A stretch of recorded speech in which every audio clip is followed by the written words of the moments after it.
SRC, quel a été votre parcours? Après, je trouvais que SRC c'était bien pour la technique, pour différents univers technologiques, etc. Mais en termes de culture générale, c'était un peu ledge, quoi. Et vu que je voulais faire, déjà à l'époque, je voulais faire du cinéma, je me suis dit, il faut absolument faire quelque chose dans ce sens-là. Donc j'ai fait Histoire de l'art à Nice, 2 ans. Puis après, je suis monté à Paris. Et je suis monté à Paris à une époque où ça ressemblait aux années 60, en fait. C'est-à-dire, on bousculait quelqu'un et puis on trouvait du boulot, quoi.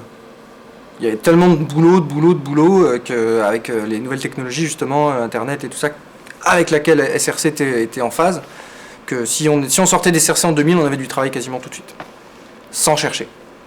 Donc ça, c'était un peu comme ça, paraît-il, dans les années 60. Mais ça a duré 2 ans. Donc c'était et en même temps, ça m'a entraîné dans le monde du travail, et du coup, ça m'a vachement retardé aussi dans mon envie de faire du cinéma et tout ça, parce que du coup, je suis rentré dans le monde du travail. Je me suis installé, machin, et ça m'a pris presque 10 ans avant de me redire non, mais en fait, ce que je veux faire, c'est du cinéma. Pourquoi avoir choisi le style documentaire plutôt qu'un autre?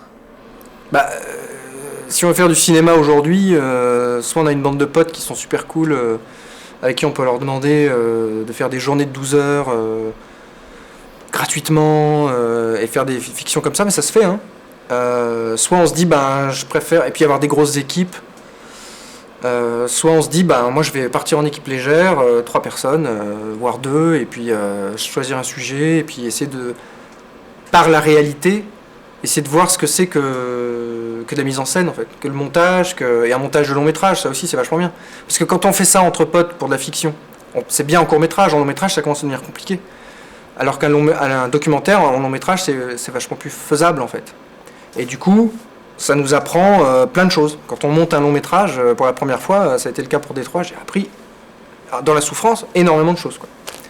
Comment tu tiens, en fait, en haleine quelqu'un 1h30. Et du coup, moi, je pense qu'on nous dit toujours c'est le court-métrage, c'est le court-métrage, c'est le court-métrage pour faire du long-métrage ensuite. Moi, je pense que c'est plutôt le long-métrage documentaire, en tout cas aujourd'hui, qui est la bonne porte d'entrée en termes de qualité, hein, pas en termes de carrière. Mais en termes de qualité, je pense que c'est la bonne porte d'entrée pour faire des longs-métrages ensuite. Parce que, à la fois, on apprend à faire un long métrage, donc avec la même chose, des personnages principaux, etc. Et en même temps, on est en prise avec le réel. Personnellement, si j'ai une critique à faire au cinéma contemporain, c'est qu'il est complètement dans sa bulle, complètement déconnecté du réel, et finalement, il ne fait que des films par rapport aux films qu'ils ont fait avant. C'est vraiment comme ça que je sens la plupart des films aujourd'hui. On fait des films par rapport à l'ancien succès, ou à l'ancien truc, et tout ça, mais plus par rapport à ce qui se passe en vrai, quoi. Enfin, plus trop, quoi. Quelle qualité vous semble indispensable? Le truc, c'est de trouver les bons personnages, quoi. Ça, faut avoir du nez.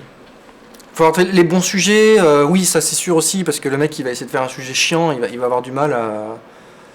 Enfin, là, je dis un truc un peu nul, mais c'est vrai que le sujet, il faut qu'il y ait du jus déjà dans le sujet, quoi. Et même par rapport à toi aussi, quoi. Il faut que tu le sentes bien, et à partir de ça, il faut que tu trouves les bonnes personnes, quoi. Si tu vas, par exemple, sur Détroit, on aurait pu faire un film catastrophique. Il y en a eu 400 des films sur Détroit la même année. La plupart étaient horribles, quoi, parce qu'ils allaient voir le mec du syndicat machin, il était chiant comme tout. Alors ils ont fait une interview. Hein, ils vont aller voir Bidule parce que c'est sur une sorte de logique et une sorte de liste. Et finalement, on se fait chier comme jamais, quoi.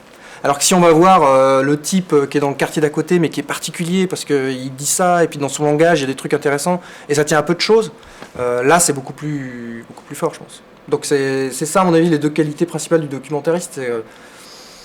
C'est sentir des sujets aussi qui vont intéresser les gens, c'est-à-dire des sujets qui sont d'aujourd'hui, mais pas que des articles de presse, quoi, des trucs un peu plus profonds, quoi. Et puis ensuite, sentir les personnages, les choisir, et les extraire, et surtout vivre avec eux. Quel conseil donneriez-vous à quelqu'un qui souhaite suivre votre parcours? Voyager et chercher un sujet, quoi.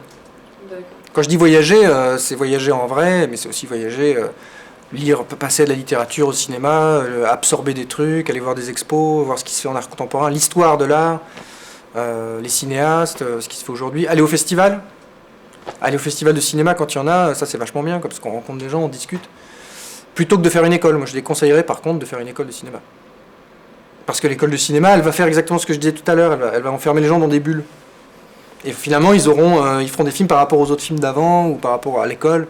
Alors que si on se met vraiment dans le voyage, même au sens figuré, c'est-à-dire aller, je sais pas moi, en Argentine au fond de nulle part, devenir... c'est ce qu'a fait Werner Herzog, il s'occupait des chevaux en Argentine. Il a quitté son école de cinéma et puis il est parti dans le monde et puis s'occupait de chevaux pendant 1 an. Et lui, il a dit que c'était ma meilleure école. Comment considérez-vous votre parcours? Quelles évolutions sont les plus flagrantes dans votre manière de travailler au niveau des progrès, tout ça? Bah, c'est ce que je disais tout à l'heure, c'est le premier long métrage, ça c'est vraiment une étape fondamentale, quoi. Parce qu'arriver à faire tenir un truc sur 1 heure et demie, c'est vraiment l'étape principale. Et une fois que ça c'est réussi, après il n'y a plus qu'à améliorer et puis à s'éclater aussi. Et ça, en fait, c'est aussi ça, c'est important, quoi. Il faut vraiment s'amuser, quoi. En tout cas, au moins dans le tournage et même dans une partie du montage, il faut vraiment se faire plaisir, quoi. Parce que si on se fait chier à faire un truc, c'est même pas la peine, quoi. Quel est votre meilleur souvenir en tant que réalisateur? Les tournages, c'est quand même bien, quoi. Les tournages, il y a toujours des moments forts, des moments humains, quoi, tu vois. Tu vis des trucs.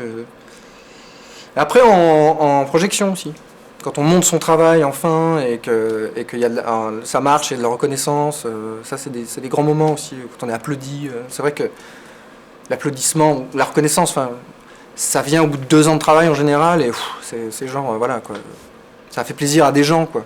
C'est un peu le but, quoi, aussi. Mais, et au montage aussi, quand on voit des scènes qui arrivent et qui marchent, qui fonctionnent bien, ça c'est assez jouissif aussi.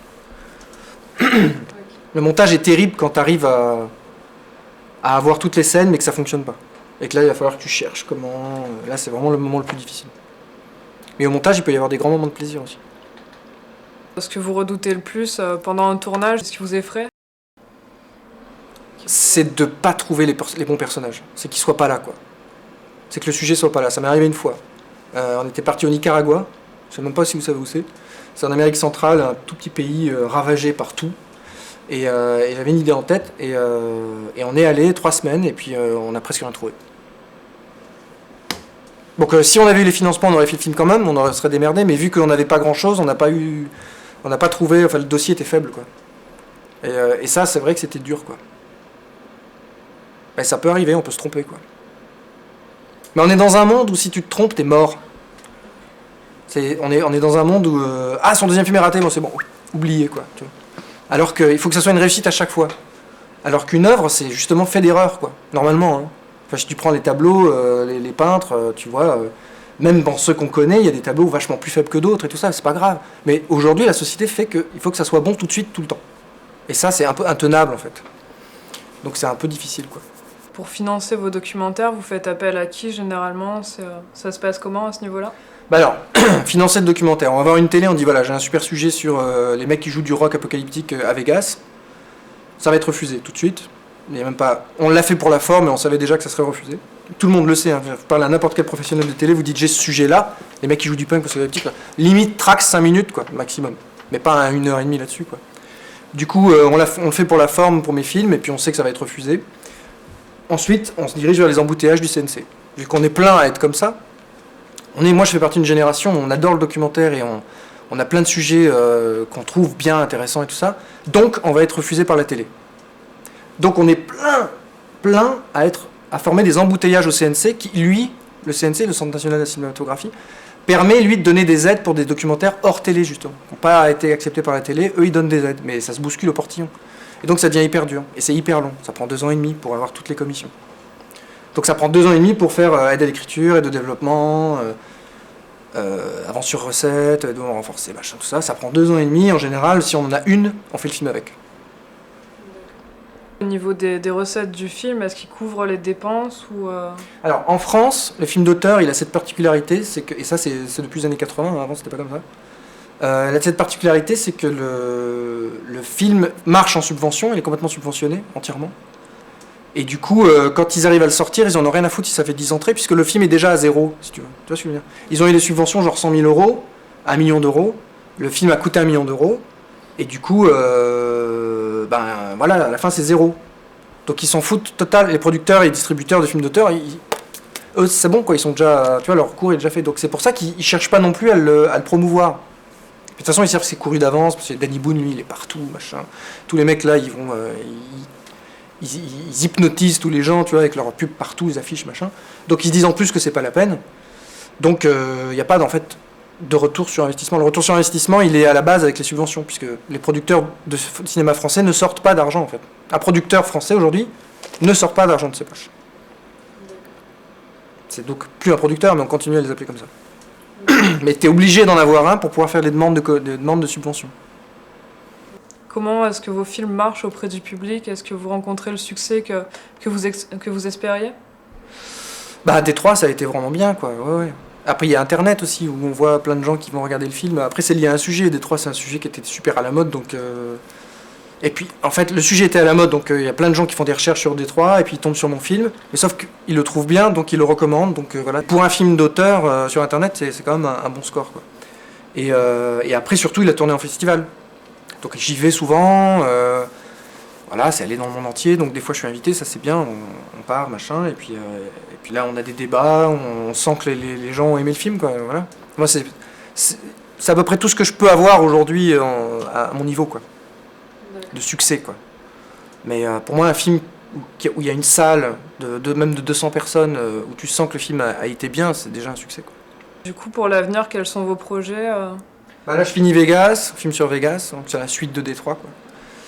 Et puis là, j'ai déjà commencé en fait une fiction, enfin un documentaire, mais fiction qui se passe en France, parce que ça coûte trop cher de partir à l'étranger. Et autour de, enfin c'est un peu compliqué à expliquer, mais autour de l'idée de révolution, tout ça, l'insurrection.